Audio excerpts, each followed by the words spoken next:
ದಾವಣಗೆರೆ ದಕ್ಷಿಣದಲ್ಲಿ ಏನ್ ಬಯಸ್ತೀರಾ? ನಾನೊಬ್ಬ ಸ್ಟೂಡೆಂಟ್ ಆಗಿ ದಾವಣಗೆರೆ ದಕ್ಷಿಣದಲ್ಲಿ ಈಗ ನಾನು ಇಂಜಿನಿಯರಿಂಗ್ ಮಾಡ್ತಾ ಇದ್ದೀನಿ.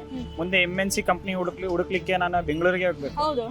ಆದ್ರೆ ದಾವಣಗೆರೆಯಲ್ಲಿ ಸ್ಮಾರ್ಟ್ ಸಿಟಿ ಅಂತ ಹೇಳಿ MNC ಕಂಪ್ನಿಗಳು ಇಲ್ಲ ಅಂತ ಅಂದ್ರೆ ಪ್ರತಿಯೊಬ್ಬ ದಾವಣಗೆರೆಯಲ್ಲಿ ಓದ್ತಿರುವಂತ ಎಲ್ಲ ವಿದ್ಯಾರ್ಥಿಗಳಿಗೆ ಅದೊಂದು ಇದು ನಷ್ಟ ಅಂತ ಹೇಳಕ್ ಇಷ್ಟಪಡ್ತೀನಿ. ಯಾಕಂದ್ರೆ ಇಲ್ಲಿಂದ ಬೆಂಗಳೂರಿಗೆ ಹೋಗಿ ಇಲ್ಲಿ ಫ್ಯಾಮಿಲೀಸ್ಗಳು ಇರ್ತವೆ, ಅವರನ್ನೆಲ್ಲ ಬಿಟ್ಟು ಅಪ್ಪ ಅಮ್ಮನೆಲ್ಲ ಬಿಟ್ಟು ಅಲ್ಲಿಗೆ ಹೋಗಿ ಅಭಿವೃದ್ಧಿ ಇಲ್ಲದ ಇದರಲ್ಲಿ ನಾವು ಬದುಕ್ತಾ ಇದೀವಿ. ಆದ್ರೆ ಮತ್ತೆ ಕೆಲವೊಬ್ಬರು ಬೆಂಬಲಿಗರು, ಕಾಂಗ್ರೆಸ್ ಬೆಂಬಲಿಗರು ಹೇಳ್ತಾರೆ ಬಿಜೆಪಿಯವರು ಏನು ಮಾಡಿದಿಲ್ಲ, ಅದು ಮಾಡಿಲ್ಲ, ಇದು ಮಾಡಿಲ್ಲ ಅಂತ. ಒಂದು ಅಧಿಕಾರನೇ ಕೊಡ್ಲಿಲ್ದಂಗೆ ಇವ್ರು ಹೆಂಗ್ ಡಿಸೈಡ್ ಮಾಡ್ತಾರೆ? ಫ್ಯಾಮಿಲಿ ಕುಟುಂಬ ಇಲ್ಲಿ ಇದು ಆಗ್ತಾ ಇದೆ, ಅವ್ರಿಗೆ ಕುಟುಂಬ ರಾಜಕಾರಣ ಆಗ್ತಾ ಇದೆ. ಬಿಜೆಪಿಗೆ ಟಿಕೆಟೇ ಕೊಡ್ಲಿಲ್ಲ, ಟಿಕೆಟ್ ಅಂತ ಅಲ್ಲ, ಗೆದ್ದೇ ಇಲ್ಲ. ಅದು ಗೆದ್ದಾದ್ಮೇಲೆ ನೋಡೋಣ.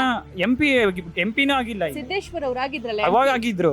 ಇಲ್ಲ ಆದ್ರೆ ಎಂ ಎಲ್ ಎಗೆ ಒಬ್ಬ ಇದಕ್ಕೆ ಕೊಟ್ಟಿಲ್ಲ. ಹಾಗೆ ಇವ್ರು ಬಿಜೆಪಿ ಕಾಂಗ್ರೆಸ್ ಬೆಂಬಲಿಗರು ಹೆಂಗ್ ಹೇಳ್ತಾರೆ ಬಿಜೆಪಿ ಇದು ಮಾಡುತ್ತೆ, ಯಾವುದೇ ಕಾರ್ಯಗಳನ್ನು ಮಾಡಿಲ್ಲ, ಏನು ಮಾಡಿಲ್ಲ ಅಂತಂದು. ಅದಕ್ಕೆ ನಮ್ಮ ಸಂಪೂರ್ಣ ಓಟು ಬಂದ್ಬಿಟ್ಟು ಬಿಜೆಪಿ ಈ ವರ್ಷ ಖಂಡಿತವಾಗಿ ಗೆಲ್ಲುತ್ತೆ. ಇಲ್ಲೇ ನೋಡಿ ನೀವು, ಇಲ್ಲೇ ಮಟ್ಟಿಕಲ್ಲು, ಬೊಂಬು ಬಜಾರ್ ಎಲ್ಲ ರಸ್ತೆಗಳು ಎಷ್ಟು ಕೆಟ್ಟು ಇದಾಗಿದ್ದಾವೆ ಅಂದ್ರೆ ಅಭಿವೃದ್ಧಿ ಆಗಿಲ್ಲ.